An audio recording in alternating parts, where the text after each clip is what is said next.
Ikawalong Kabanata. Si Jesus naman ay pumunta sa bundok ng mga Olibo. Kinabukasan, maaga pa'y nagbalik siya sa templo. Lumapit sa kanya ang lahat, kaya't umupo siya at sila'y tinuruan. Dumating noon ang mga tagapagturo ng kautusan at mga Pariseo na may dalang isang babaeng nahuli sa pangangalo niya. Inihirap nila ito sa karamihan at sinabi kay Jesus, Guro, ang babaeng ito'y nahuli sa aktong pangangalo niya. Ayon sa kautusan ni Moises, dapat batuhin hanggang sa mamatay ang mga katulad niya. Ano naman ang masasabi niyo? Itinanong nila ito upang subukin siya at nang may maiparatang sila laban sa kanya. Ngunit yumuko lamang si Jesus at sumulat sa lupa sa pamamagitan ng daliri. Patuloy sila ng pagtatanong kaya't tumayo si Jesus at nagsalita. Ang sinuman sa inyo na walang kasalanan, ang siyang maunang bumato sa kanya. At muli siyang yumuko at sumulat sa lupa. Nang marinig nila iyon, sila'y isa-isang umalis, simula sa pinakamatanda. Iniwan nila ang babaeng nakatayo sa harap ni Jesus. Tumayo si Jesus at tinanong ang babae, Nasaan sila? Wala bang humatol sa'yo? Wala po, Ginoo. Sagot ng babae. Sinabi ni Jesus, Hindi rin kita hahatulan. Humayo ka at huwag nang magkasala. Muling nagsalita si Jesus sa mga Pariseo. Sinabi niya, Ako ang ilaw ng sanlibutan. Ang sumusunod sa akin ay magkakaroon ng ilaw sa kanyang buhay at di nalalakad sa kadiliman. Sinabi naman sa kaniya ng mga Pariseo, Ikaw ang nagpapatotoo tungkol sa iyong sarili. Walang kabuluhan ng ganyang patotoo. Sumagot si Jesus, Kahit ako ang nagpapatotoo tungkol sa aking sarili, totoo naman ang aking sinasabi, sapagkat alam ko kung saan ako nanggaling at kung saan ako pupunta. Ngunit hindi ninyo alam ang aking pinanggalingan at ang aking pupuntahan. Humahatol kayo ayon sa mga pamantayan ng tao. Ngunit hindi ako humahatol kanino man, at humatol man ako, tama ang aking paghatol, sapagkat hindi lamang ako ang humahatol, kundi kasama ko ang amang nagsugo sa akin. Nasusulat sa inyong kautusan na dapat tanggapin ang patotoo ng dalawang saksi. Nagpatotoo ako tungkol sa aking sarili, at nagpapatotoo rin ang amang nagsugo sa akin. Siya'y tinanong nila. Nasaan ang iyong ama? Sumagot si Jesus, Hindi ninyo ako nakikilala, at hindi rin ninyo nakikilala ang aking ama. Kung nakikilala ninyo ko, makikilala rin ninyo siya. Ito'y sinabi ni Jesus nang siya'y nagtuturo sa templo sa dakong kinaroroonan ng mga lalagyan ng mga alay. Ngunit walang nangahas na humuli sa kaniya sapagkat hindi pa niya oras. Muling sinabi ni Jesus sa kanila, Ako'y aalis at hahanapin ninyo ko. Ngunit mamamatay kayo nang hindi pa napapatawad sa inyong mga kasalanan. Hindi kayo makakapunta sa pupuntahan ko. Nag-usap-usap ang mga Hudyo. Magpapakamatay kaya siya? Kaya niya sinabing, hindi kayo makakapunta sa pupuntahan ko? Kaya't sinabi ni Jesus, Kayo'y mula sa ibaba, ako'y mula sa itaas. Kayo'y taga-sanlibutang ito, ako'y hindi.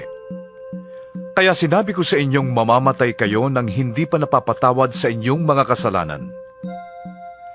Kung hindi kayo maniniwalang, ako'y ako nga.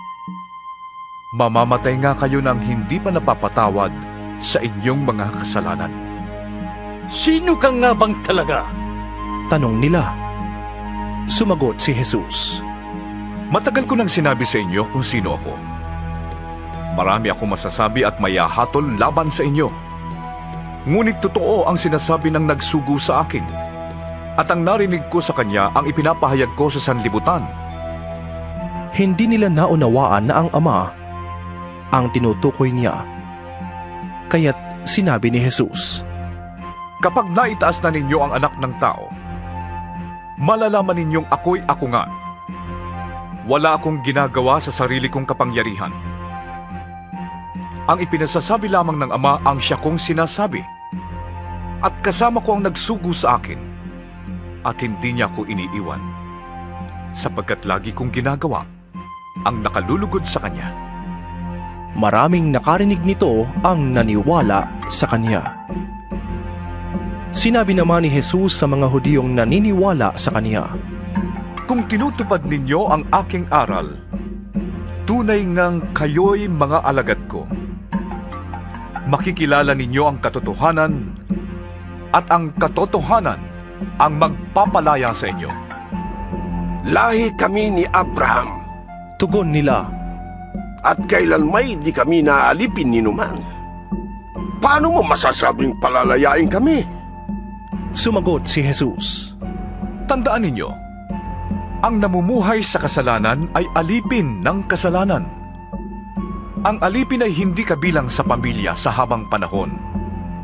Subalit ang anak ay kabilang magpakailanman. Kayo'y tunay na lalaya kapag pinalaya kayo ng anak. Nalalaman kong lahi kayo ni Abraham, ngunit pinagsisikapan ninyo kong patayin, sapagkat ayaw ninyong tanggapin ang aking aral. Ang nakita ko sa aking Ama, ang siya kong sinasabi sa inyo. At ang narinig ninyo sa inyong ama, ang siya namang ginagawa ninyo. Sumagot sila. Si Abraham ang aming ama. Sinabi sa kanila ni Jesus, Kung kayo'y tunay na mga anak ni Abraham, tutularan ninyo ang kanyang ginawa. Sinasabi ko lang ang katotohanang narinig ko sa Diyos, ngunit pinagsisikapan ninyong ako'y patayin. Hindi ganon ang ginawa ni Abraham? Ang ginagawa ninyo'y tulad ng ginagawa ng inyong ama. Hindi kami mga anak sa labas. tugon nila. Iisa ang aming Ama, ang Diyos. Sinabi ni Jesus, Kung talagang ang Diyos ang inyong ama, iibigin ninyo ko. Sapagkat sa Diyos ako nanggaling. Hindi ako naparito sa sarili kong kagustuhan, kundi sinugo niya ako. Bakit di ninyo maunawaan ang sinasabi ko? Ang dahilan ay hindi ninyo matanggap ang itinuturo ko. Ang dyablo ang inyong ama, at ang kagustuhan niya ang ibig niyong gawin. Noong pa man ay mamamatay tao na siya, hindi siya pumanig sa katotohanan kailanman. Sapagkat walang puwang sa kanyang katotohanan. Likas sa kanya ang magsinungaling, sapagkat siya'y talagang sinungaling. At siya ang ama ng kasinungalingan. Ayaw ninyong maniwala sa akin sapagkat katotohanan ang sinasabi ko sa inyo. Sino sa inyo ang maaring magpatunay na ako'y nagkasala? Kung katotohanan ang sinasabi ko, bakit ayaw ninyong maniwala sa akin? Ang mula sa Diyos ay nakikinig ng mga salita ng Diyos. Subalit ayaw ninyong makinig sa akin, sapagkat kayo hindi mula sa Diyos. sinabi ng mga Hudyo kay Jesus, Hindi ba tama ang sinabi naming ikaw ay Samaritano? At sinasaniban ng demonyo? Hindi ako sinasaniban ng demonyo. sagot ni Jesus. Pinaparangalan ko ang aking ama, ngunit ako'y nilalapastangan ninyo. Hindi ako naghahangad na ako'y parangalan. May isang nagsisikap na ako'y parangalan at siya ang magpapasya. Tandaan ninyo, ang tumutupad ng aking salita ay hindi mamamatay kailanman. Sinabi ng mga Hudyo, Kayo'y natitiyak naming sinasanibang ka nga ng demonyo. Namatay si Abraham at ang mga propeta. Ngunit sinasabi mong hindi mamamatay kailanman ang sinumang tumutupad ng iyong aral. Mas magaling ka pa ba kaysa sa aming amang si Abraham?